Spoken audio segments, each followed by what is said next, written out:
Could it be that hidden within this simple description, the answers to the skeptic's most difficult questions may be found? Having served as director of one of the United States Defense Department's major research and development laboratories, Dr. Walter Brown comes with an impressive list of credentials and credibility. In tackling the subject of Earth's geological development, Dr. Brown has developed a theory that contradicts the generally accepted viewpoint of the scientific community.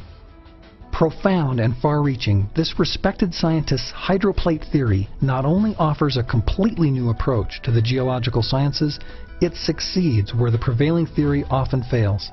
It simply and logically explains some of the Earth's most profound mysteries. We can see on our planet 25 major features that can now be systematically explained as a consequence of a global flood that erupted from subterranean chambers with an energy release exceeding the explosion of 30 trillion hydrogen bombs. This theory shows us just how rapidly major mountains form. It explains the coal, oil, and methane deposits, the rapid continental drift, and why on the ocean floor there are huge trenches, hundreds of canyons, and tens of thousands of volcanoes. This theory also explains the ice ages, and it gives the primary reason for global warming. It explains the formation of the layered strata in almost all fossils, the frozen mammoths, and major land canyons, especially the Grand Canyon. Surprisingly, it explains the origin of comets, of asteroids, and of meteorites. According to Dr. Brown's theory, the ancient world that Noah lived in was very different from the Earth we occupy today. Noah and other pre-flood people probably lived on one very large supercontinent with lush vegetation, inland seas, and major rivers. The mountains were smaller than today's, perhaps 6,000 feet high. Before the flood, about half the Earth's water was in interconnected chambers, about 10 miles below the Earth's surface. This formed a thin spherical shell, almost a mile thick. The pressure in the subterranean chamber had been increasing for centuries because the gravity of the sun and moon produced tides in the subterranean water that lifted and lowered the Earth's massive crust twice a day. This tidal pumping added gigantic amounts of energy to the subterranean water. This increasing pressure in the subterranean water steadily stretched the crust as a balloon stretches when the pressure inside increases. Failure in the crust began as a microscopic crack that grew in both directions at almost 3 miles per second. The crack, following the path of least resistance, encircled the globe in about 2 hours. As the crack raced around the Earth, the overlying rock crust opened up like a rip in a tightly stretched claw. So the water exploded violently out of the rupture. The Bible even gives us a precise date, the 600th year of Noah's life, on the 17th day of the 2nd month. On that day, all the fountains of the great deep burst open. Then it says, and the rain fell. The fountains of water jetted supersonically into and above the atmosphere. The spray from these enormous fountains produced torrential rain such as the Earth has never experienced before or after. The supersonic fountains eroded the crumbling rock on both sides of the widening crack. This produced huge volumes of sediments that settled through the floodwaters, trapping and burying plants and animals, forming the fossil record. Eventually, the crack became so wide that the newly exposed floor of the subterranean chamber sprung upward, giving birth to the mid-oceanic ridge that wraps around the Earth like the seam of a baseball. The continental plates, with lubricating water still beneath them, slid downhill away from the rising mid-Atlantic ridge. After the massive, slowly accelerating continental plates reached speeds of approximately 40 to 50 miles per hour, they ran into resistances, and like a runaway crashing train, they compressed, crushed, buckled, and thickened, rising out of the floodwaters. This is why the major mountains are generally parallel to the oceanic ridges from which they slid. Today's major mountains were all pushed up in hours. The hydroplates, in sliding away from the mid-Atlantic ridge, opened up very deep ocean basins into which the floodwaters retreated. This theory of a massive worldwide catastrophe in antiquity appears to support the biblical story of the deluge in every detail. But what other evidence exists to support this amazing theory? In 1970, I predicted that large pools of salt water would be found beneath major mountains. That prediction has been confirmed in several ways, by gravity studies, by seismic studies, and by electromagnetic studies. A paper published in the April 2001 issue of Science magazine announced the discovery of an electrically conductive layer under the Tibetan Plateau.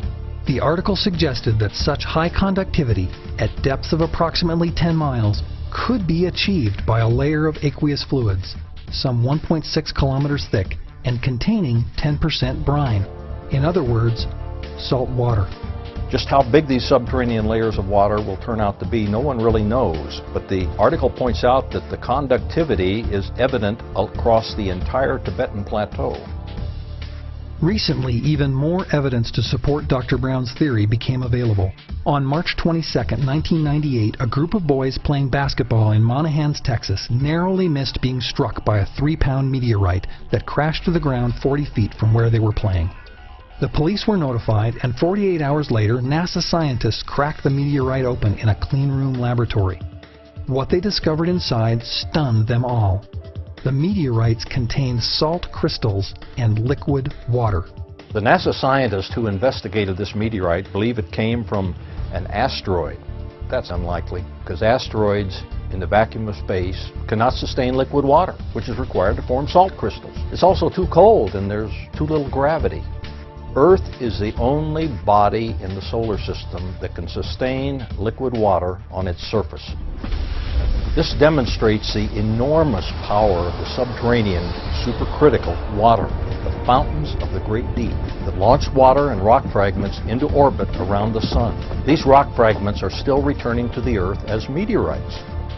Meteorites contain Earth-like material, including many types of living but dormant bacteria. This means that meteorites and their bacteria didn't originate in the vacuum of space. Meteorites are literally tiny chunks of the Earth itself returning home. Scientists are also scratching their heads over another recent discovery. On the Kola Peninsula in northern Russia, they have created the world's deepest hole, extending to a depth of 7.5 miles. At this depth, what they expected to find was a layer of basalt, Earth's most common type of volcanic rock. What they actually discovered was something entirely different.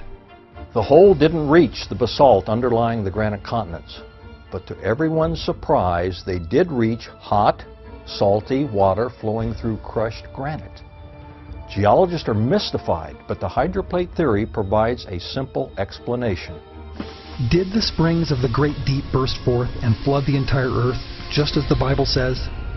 Dr. Brown's hydroplate theory offers us a plausible scientific explanation for how this may have happened. But is there something more important to this theory? Could it be yet another example of the supernatural engineering observed throughout the Bible? If we now know where the water of the Great Flood came from, the same water that was instrumental in forming the fossil record, then when the Great Flood receded, where did all the water go? The answer to that question not only bolsters the scientific theory that a worldwide flood actually took place, it also provides an alternative explanation for the formation of one of the world's greatest natural wonders. This is the question that stops most scientific investigators dead in their tracks. Yet the hydroplate theory makes the answer obvious. As the hydroplates crashed, they thickened and rose out of the water, forcing the floodwaters over the continents to recede. Simultaneously, upward surging subterranean water was choked off. As the floodwater drained off the continents, every continental basin was left brimful of water, producing many post-flood lakes. During the following centuries, some lakes breached their boundaries by either spilling over their rims or undercutting their banks. The rapid, catastrophic discharge of these lakes, much like the collapse of a large dam, carved canyons. Several centuries after the flood, two very large ancient lakes, Grand Lake and Hopi Lake, sitting on top of the high, rising Colorado Plateau, breached their boundaries and carved the Grand Canyon in just a few weeks. The massive canyon was not carved by the relatively small Colorado River over millions of years. That river is a consequence of the carving of the Grand Canyon. Can the residual waters of Noah's flood account for the amazing natural beauty of the Grand Canyon?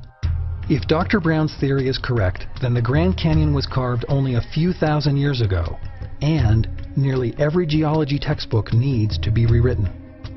One has only to look at the Earth's anomalies to see that the hydroplate theory provides a far better explanation of the Earth's present condition than the other more prevalent, well-propagated, but highly implausible theories. Were key geological markers, like the Grand Canyon, formed over millions of years? Or did they come to be within the short time frame of Noah's flood? The hydroplate theory, which supports the story of Noah's flood, says it was the latter. If that is true, what better example of supernatural engineering could one ask for?